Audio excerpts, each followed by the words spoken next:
So, Junior, officially welcome to the Performance Formula podcast. It's really, really cool to have you here, and I'm very excited for what you and I are going to speak about West Indies cricket and your academy. And hopefully we can learn a little bit about how things work over there and what the work is that you guys are doing. Absolutely. I'm happy to be here as well. I think this podcast is a wonderful podcast, and it does a lot for people like me in the cricketing arena that wants to get the message out and to let people know that West Indies cricket can be alive and is very much alive just the same. And I'm extremely grateful to be here again. And it's good to hear. Cool. Okay, so to maybe get us started, right? It feels very surreal to speak to you because you're on the other side of the world, in a country I'd love to come visit, on an island where the cricket has a long history. But maybe so that people know who you are, what you do, give us a little bit short, sharp, sweet description of Junior and your life and what it is that you're about. Well, I'm Junior Codlin, the founder and president of West Indies Cricket Development Academy, non-profit registered organization, sports organization here in Jamaica. And I am also a journalist and a political commentator and also a minister in the Church of our Lord Jesus Christ, and an advocate for the welfare of less fortunate people. And I've done extremely, it is my passion and complete desire to see people rise from the destitute state that they are in life. And out of a result of that, I decided to found this academy along with some extremely wonderful people like Cecilia Dane and also Clifford Bissou, that and my wife that came along to help in putting this academy together. And I'm extremely grateful to them for coming on board, and also to our coaches like Robert Turner. And in the past, we had Sian Audley Ward from Guyana, and also Sam Karen that has a level 3 certificate from the ECB in London, England. So we are an academy that looks out and enhance young cricketers that nobody know about, and we brought them to the limelight like Joel Andrews and a few others. Tell me quickly, if you talk about less fortunate cricketers, right? And I think all our interactions so far on WhatsApp and sort of how we've been talking, that's a message that comes really strongly across. You know, that it seems like, I don't know you that well, but it seems like you come from the heart, right? It's not a hit thing. It's not a make money, fame and glory. It really is just a thing of, I'm coming from the heart and I want to make this difference. So if you say less fortunate, like what is it that these kids or young cricketers, like what is their life like? You know, and what is it that you provide? Their life is a life like this, where they are like Shamar Joseph that we saw burst on the scene against Australia a few months ago. And what has happened with Shamar Joseph is that he was given an opportunity, and he grabbed that opportunity with both hands.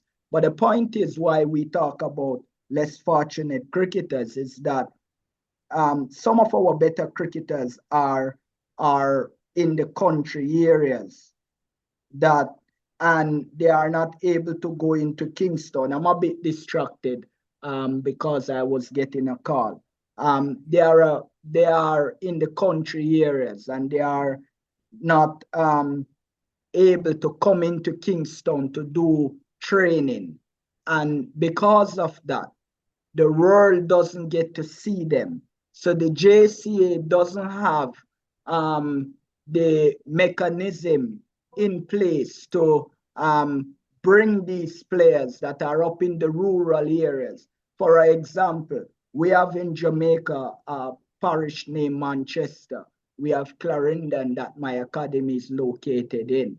These are the rural areas, the deep rural areas that some of the tall fast bowlers, some of the skiddy fast bowlers like Malcolm Marshall, and we have very good batters are here, but they are not being shown to the world or to the Caribbean because they can't afford to go into Kingston for trials, and they only have trials at Sabina Park in Kingston. We have the Far Parish in Montego Bay. We have Hanover that some of our better cricketers are from. St. Elizabeth that Jerome Taylor and Marshall and a few others of our cricketers are from. But they are not being able and they are not being enhanced to go into Kingston to these trials to show what they have and what they can bring to the table. So what my academy exists to do is to look out for these forgotten young cricketers that nobody know about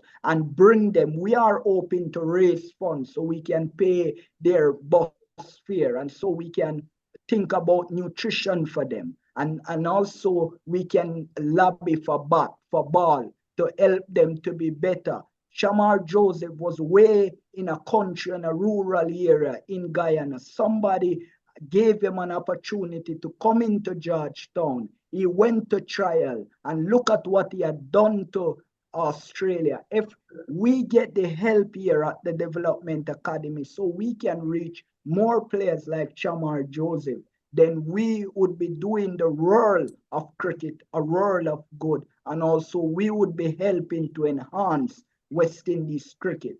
We don't get any funding from CWI. What they told us is that they are limited with funding and they don't get enough disbursement from the ICC. And because we are a non-profit organization, we are left on our own really to raise the kind of funds to help these less fortunate. When they look on me, they said to me, Codlin, we need your help. We need your support.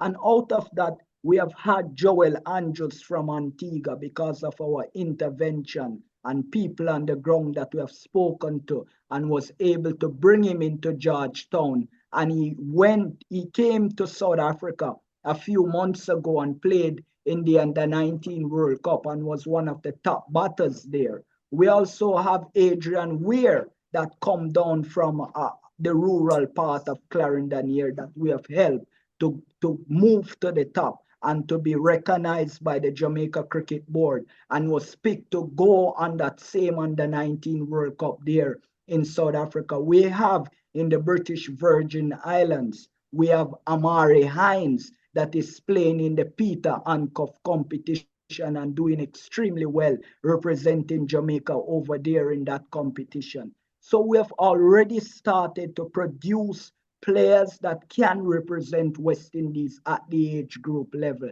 and that we know if continued investment is poured into them, they will be able to represent the West Indies senior team. So when we talk about less fortunate cricketers, we're talking about persons that just can't find the gears, can't find the fare, that are not connected, that they are not aligned with the big schools and those that have the money to fund them right through. We are lobbying for funding for them. We want to support them. We want to be there for them. And we want to make sure they not only represent West Indies, but they represent their family and the good values of this world. Sure. What a mission, eh? What a mission. What a noble, honest, passionate. Like I'm sitting here and I'm a little bit in awe of you, right? Because I remember a time, this is way back, 1999, I think, West Indies toured South Africa. And they got beaten 5-0 in a test series in South Africa. Yes. And since that day, since that or that series, I always thought to myself, if I could like make a difference anywhere in the world, I want to make that difference in West Indies. I've never been fortunate enough to go there or had an opportunity. My own finances wasn't necessarily in a place where I could pay for a ticket to go. Life happens, like you said earlier, before we started recording. We've been meaning to have this conversation for quite some time, and we just think, we move past each other. But I just remember like the idea of West Indies cricket, that calypso vibe, where for me, my understanding was always that in the West Indies, cricket develops in a different way. I had Jimmy Adams on the podcast way back, one of the earlier episodes, and we ended up speaking quite a lot about sort of structured coaching that is more in West Indies cricket now maybe than when he was playing, where it was very unstructured. Yes. And I'm almost hearing you talk from a place where you take care of these cricketers that maybe still come out of the unstructured environments of West Indies cricket. The ones with a flair, the ones with the difference, the ones that are not so packaged and boxed into a certain type of cricketer, that they still have that freedom of their expression. And I think there's a lot to be said for that. A lot to be said for that. Yes. Sorry, what would a typical day look like in these cricketers' lives? What would a typical day in those rural areas, like what would a day look like there? Gloomy, very, very gloomy. Many of them want to come to training because we are now in bed. And when I said in bed, in association with the Veer Technical High School, where we are based in our academy, because of the financial strains that we have. So we will engraft them and use their cricket ground, which is in a deplorable condition, really. And we're planning on taking it over and do whatever we can do to bring it to the standard that it's supposed to be. But to give you an example, we have Lionel Town, where I live, and up by the Veer Technical High School, which is about 10 minutes away, and which on average it costs around $2 US to get up there and another $2 to get back down.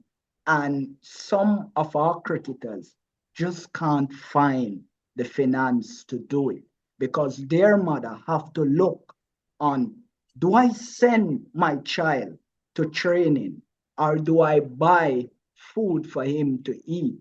So now it becomes a decision where they have to make, because cricket can bring that family out of distress and poverty, but it takes time for them to get there. And so they now have to think about, many of our parents here, they don't have any fathers in the home. So when they come to our cricket training, when they come to the development academy environment, we teach them and we talk to them about what happened in their home and how it affects them. We call it mind power. We give them strength within their mind to understand that this is your reality. But if you take on cricket and take it on full, the frustration you have, take it out by hitting the ball as far as you can. Take it out by bowling the ball as fast as you can. Take it out by catching the ball as properly as you possibly can. And these are the things that we talk to them about, and we let them understand and know that there is hope in playing cricket, in taking it on full on. And their reality is gloomy. Their reality stays pretty bad. But if there was no West Indies Cricket Development Academy intervention in their life, it would be even worse. So while we are doing what we are doing to help them, there is a vacuum. And the vacuum is that we could do more, but because of the limited resource as it regards to finance and what we can do, because we are limited and we are constrained, we are not able to make it much more impact than we can be able to make as we are now. What is happening with these cricketers that some of them, on average, they get frustrated. Adrian Weir got up to play for Jamaica and later on went on to represent the West Indies at the Under-19 World Cup. When he came back, a youngster saw him, and the youngster said that Weir was bowling the ball after his head. He picked up his bat, want to fight. So these are the things that they are struggling with. When one get to the height that they can attain to and the other don't, then a grudge now comes in. We have to take this player and put him into special and give him special attention in trying to let him know that not because this guy reached there before you, but the same road that he walks on, you're on that road, and before long, you will reach where he reached. So because of the gloominess of their reality, it makes them want to do harm. And because we exist, we guide them away from that. And we say to them, so we don't only intervene by teaching them to hold a bat and a ball properly, but we intervene by giving them an holistic development as it regards to their mental capacity in resolving issues and matters, and also to let them know that though you are poor and poverty, if you take out your frustration by playing the best cricket that you know you can, and take the training and the instructions that you are being given by the coaches, you can be a better man for tomorrow. You can be the best cricketers. Chris Gayle had an anger issue, Marlon Samuels, and a few others. But because of them being around the gentleman's sport, which is cricket, they were able to overcome, and now they are doing very good for themselves. We show them good examples and we show them possibilities of what they are doing. So we are showing them good examples and making them realize that though the road is long, if you stay on it, you can be the best cricketers that you can be. So even though it is gloomy for them, if they stick to it, then they can be better cricketers than they are now. Sure. As you're speaking, it's like what I'm hearing is there's these real extreme things that are happening. One, their lives, or as you say, is gloomy, but there's like an extreme end of that. But then at the same point in time, they can find something within that a lot of cricketers that come from affluent places struggle with at times. It is that deeper meaning place that I can perform from, so if I am really picking up a cricket bat to go hit that ball to get my mom out of poverty and get my family to live a better life, that's so powerful if that is so real for somebody. That's why Joseph came back after his toe was injured, because his reality down in Guyana, in that rural area, was so devastating. He felt the need to come back.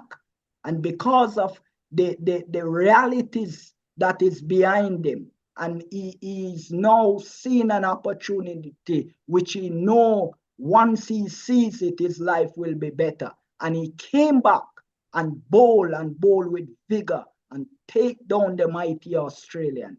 This is what we're talking about. If we guide people anger in the right way, we can get the right things out of them. And that's what we're looking to do here at West Indies Cricket Development Academy. Sure. Have you guys, if you think of the sort of the cricketers that you work with, I get that there's challenges, and I can hear that there's struggles. Have you seen success stories come out of your academy? And I know you've mentioned some names already, But have you seen success stories of cricketers that you work with in and out daily, you know, and see where they end up, and that they're now in higher places, if you can call it higher places? Yes, they're in better position because you know, we have done extremely well in keeping some of them out of the world of crime and violence because of our intervention. When they leave school and they come to training, and after 2, 3 hours of training, they're so tired. They go home, they're asleep. Their mothers stop complaining about them being out 11, 12 o'clock at night. And them being out like that, they intend to get involved with gangs and do things that they are not necessarily ought to do. And because of that, because we intervene, we are able to stop some of that. We also been able to intervene in such a way that some of them are having good CXC passes, that is the Caribbean Examination Council. They would get a lower degree then out of school. And so it makes them now be able to, when they look for a job, they are able to get it because they are now certified. So because of our intervention, not only in the sport of cricket, but we try to let them understand if you don't maintain a certain average, no matter how good you are, you don't have a place here. So we tie the cricket into academics because if they fall back, if cricket doesn't work for them, something else have to work and they must fall back on something. And so they can be the best batters, the best bowlers. But what if they get a life-threatening injury? What do they do after that? So we say to them, education as it regards to book and academics is very important for you to rock back on. And so we engulf in these youngsters that we have the importance of them going to school and taking their books, maintaining a high average. And because of that, we have seen where they get good CXC passes, where they go to evening classes after training, and where they are now better youngsters than before when we weren't around. So I can say yes to that. We have seen success stories, and not only in cricket, but in life in general, because not all of them came out to represent Jamaica or the West Indies, but some of them come out as persons that are now working in some of the corporations here in Jamaica, like Grace Kennedy, the petroleum company here in Jamaica, JPS, Water Commission, and many other small corporations that some of our youngsters goes out and work into. And we're thankful for these places that saw it fit to employ them. Yeah, sure. That's from a personal point of view, that's so cool to hear, right? I can imagine that the kids can see, and we deal with similar stuff in South Africa with a lot of our cricketers in our town, what we call our township areas. Yeah, they have a dream. It's the same story. Not a lot of funding, limited opportunities, not a lot of game time. Yet there's a flair, right? And maybe not a West Indies flair, but a bit of a South African flair to what they do. Yeah. And one of the things that always stands out for me with those cricketers is how they struggle, you know, and how things are not easy for them, and how the education is also important. So yeah, tell me, like, what's next? What's next for your academy? What's next for these cricketers that you work with? Like, where to forward? We have been, as you know, in Pretoria, in a city there in South Africa. where they have the Global Under-19 Identification Tournament. We were invited to that tournament back in 2021, and because of the limited funding and the hardship of our youngsters, we were able to talk to our Barbadian counterpart and my good friend in Barbados, Norman Pickering, and he brought a Barbados Select 11 team to South Africa. We were again invited to South Africa for the Global Under-19 Identification Tournament, which we never get to fulfill again. And so what's next for this academy is that we have been invited to Sacramento Valley there in Sacramento, California in the United States.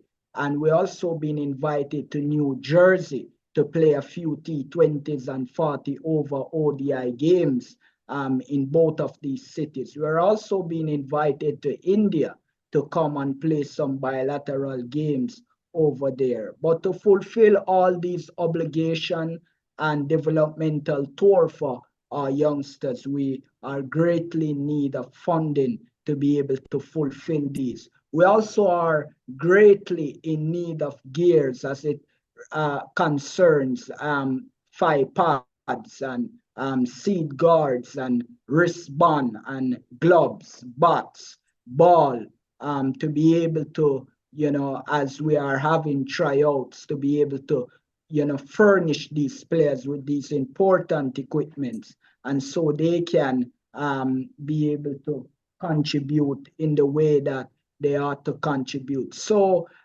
there are things that we are greatly in need of to be able to go on these tours that we have been invited on. And I believe once we are furnished with these things, we're not going to be able to help the youngsters that we have now, but we will be able to help the youngsters that are looking on and will come after these that we have now.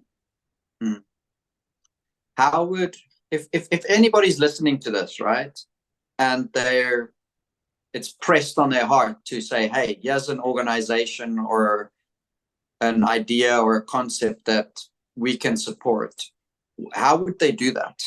What would be the way, what would be the steps that they need to take in order to help you guys? Absolutely. We are on the Google. We can be found on Google at West Indies Cricket Development Academy .org, O-R-G, and we can be contacted by our WhatsApp number 1-876-853-9236. We also can be emailed at westindiesacademy@zuzumail.com.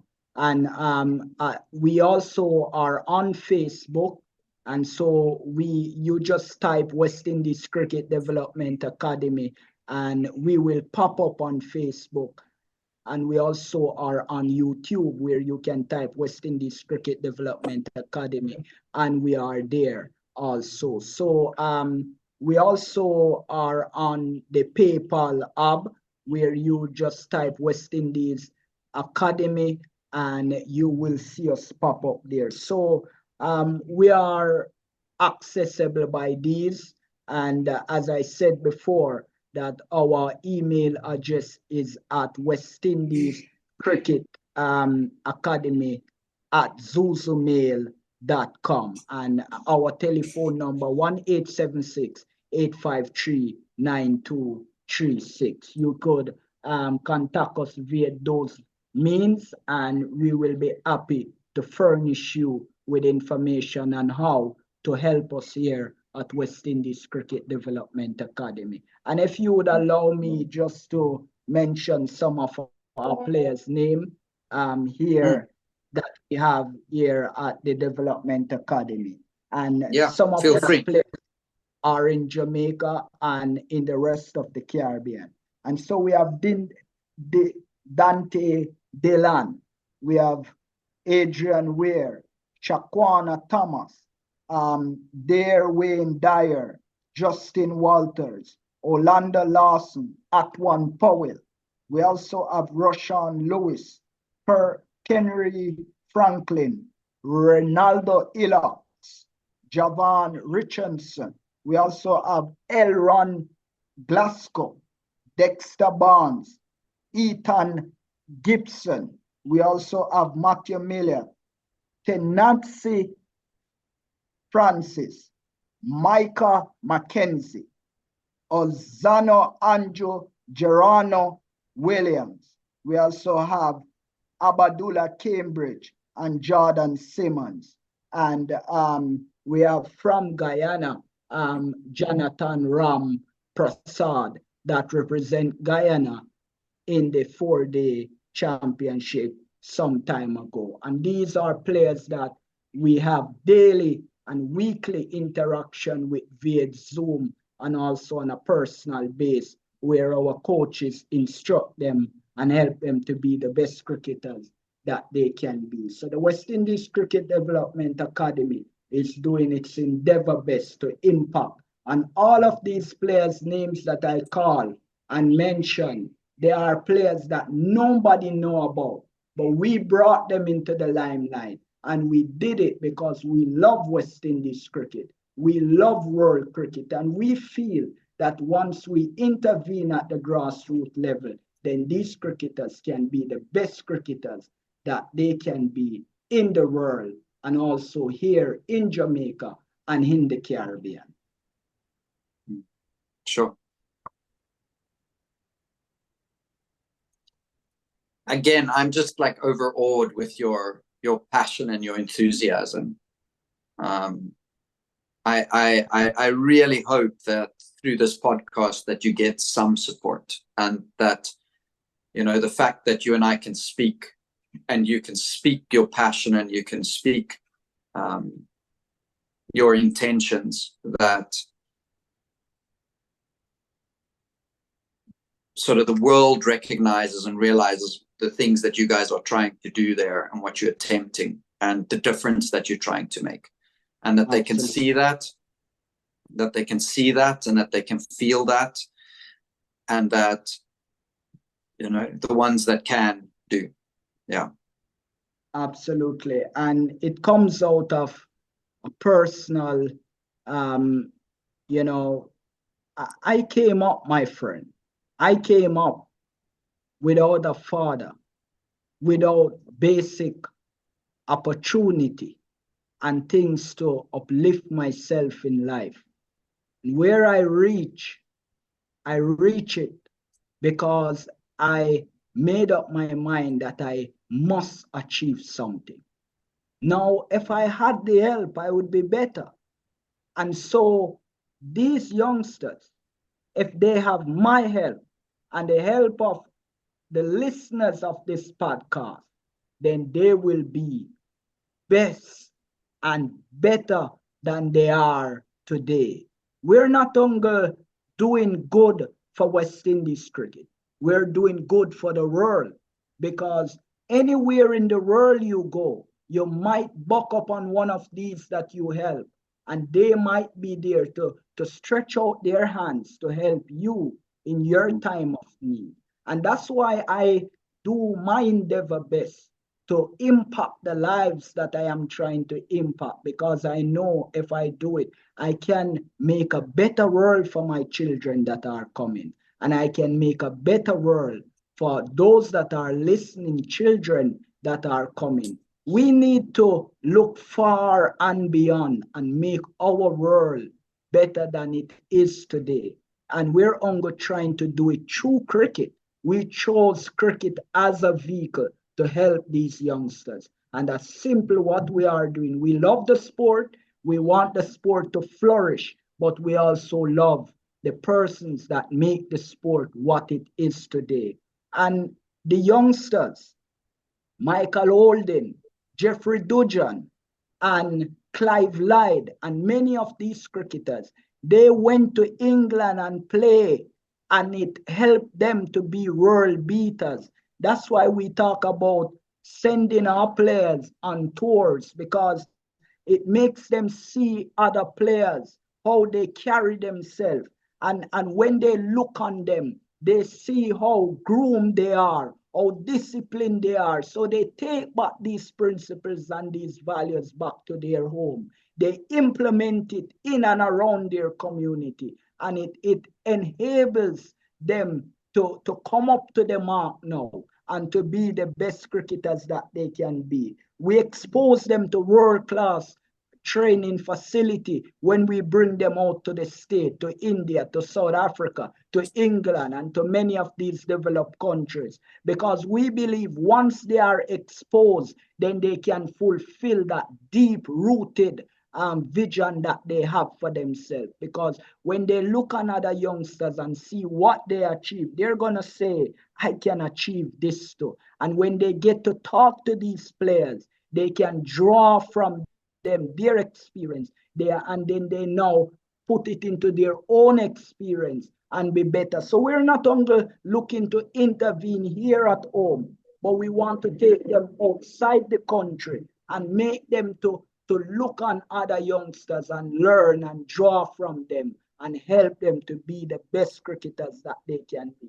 West Indies cricket can rise again, but how it's going to rise again unless we intervene at the grassroots level. And like Shamar Joseph got an opportunity and made very use of it despite his injured toe, he came back. He bowled down the mighty Australian. The PCL come calling. The Sri Lankan Super League come calling. The BPL in Bangladesh come calling. The mighty Indians come calling. That's where he is in now at lockdown, Super Giants. And so once they are given an opportunity, we have more Shamar Joseph, we have more Chris Gale, we have more Brian Lara. We're saying to the listeners, help us to unearth them for not only West Indies cricket, but we are willing to share them for franchise cricket as well. Sure. Yeah. Junior, I've enjoyed this conversation, right? In a different way than I sometimes do my podcasts. I've enjoyed it not because I necessarily learned a lot like I sometimes do. Yeah. I certainly learned some stuff, right? But that's not what stands out for me in this conversation. What I think stands out for me is how people that are passionate often fight the toughest battles. Yeah. But that doesn't mean that we're less of a person. It doesn't mean that we're less talented or have less ability. It might just mean that we have less opportunity. And absolutely. I really wish that the world wasn't like this. I wish that, and I'm sure you do too, right? In some way. Yeah, I do. That everybody's got a fair shot. That there's a way that if you're good enough, you get picked. If you're, I suppose in South Africa we've got other struggles, and I'm not initially talking about our racial struggles. I'm just talking about at times there's too many good cricketers in places. And you'll find that good cricketers stop playing the game because there isn't an opportunity for them anymore. But they're actually skillful. They might have all the resources. They have everything. And then they quit the game because there's just not an opportunity. And they're not willing to just hold on a little bit or maybe go a different path or go to a different place. And so to hear stories of people really struggling, and still they're finding a way to commit to this beautiful game. They're finding a way to use the game to really not just make it about the performance, but to teach a life lesson, to uplift a life. Absolutely. Like, I know I don't have a hat on, right? But I take my hat off for you. You have all my respect and admiration for what you're doing and what you're attempting to do. And I really, really hope that somebody hears the cry and people hear the cry, and the cry is not a cry of anger or a cry of frustration. That's not what I'm hearing. I'm hearing a cry of passion and a cry of wanting to make a difference, Absolutely. Yeah. Absolutely. That's what it is, my friend. That's what it is. And I heard you said something earlier, and you are doing exactly that now by helping West Indies cricket in your own little way. Because the now president of the West Indies Cricket Board, when he was the vice president, he sent me an email and he said to me, Codlin, we're happy for what you are doing. And if we have more persons in the Caribbean that are doing what you are doing, West Indies cricket would be far better than it is now. And I am happy for that small word that he brought to us. And I am eternally grateful for the opportunity to speak on your podcast that so many great that have spoken on. And I've been very thrilled and happy to be given this opportunity to talk about West Indies cricket and what the Development Academy is trying to do to sustain our great game here in Jamaica and in the rest of the Caribbean. Because as you know, we're not going to trying to do it here in Jamaica. We're trying to do it across the Caribbean by being intentional and getting people that are like-minded on the ground in these areas, having them to go to supermarkets, to go to other business places, lobby for funding, and to bring these players to the major towns for trials and to lobby for them to be given an opportunity. When I get to interview our selectors, I tell them about these players. We do it through videos as well, where we send video analysis of our players to our selectors and other persons in high places.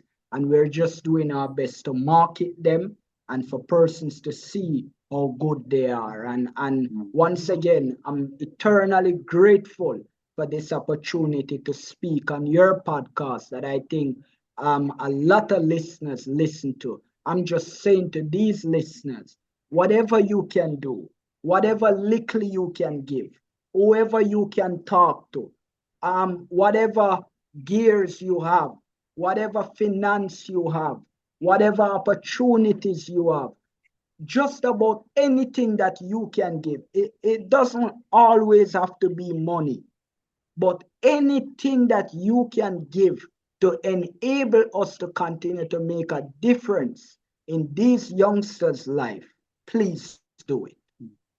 Yeah, awesome. I think that's a great place to wrap up the conversation. I feel a little bit quiet, right? Because I feel like I'm reflecting quite a lot on what you said and how you said it and the passion with which you speak.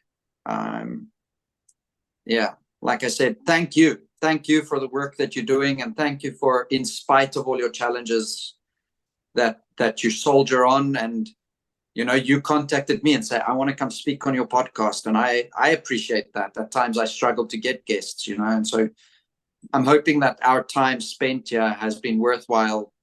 Yes. And that the seed has been planted and things grow from it. Absolutely. Yeah. I'm thrilled, man. I'm thrilled, and I appreciate it. Appreciate all the viewers and the listeners from the bottom of my heart, and from all the executive here at West Indies Cricket Development Academy. We are extremely and eternally grateful for you hearing our stories and allowing us to come into your homes and in your cars and in your vehicle, just about anywhere that you listen to podcasts. Thank you for hearing our story and for your help in advance. Yeah, awesome. Thank you very much. I hope you have a great day and a phenomenal week going forward, and that only good things come your way. Thank you so much, my friend. Awesome.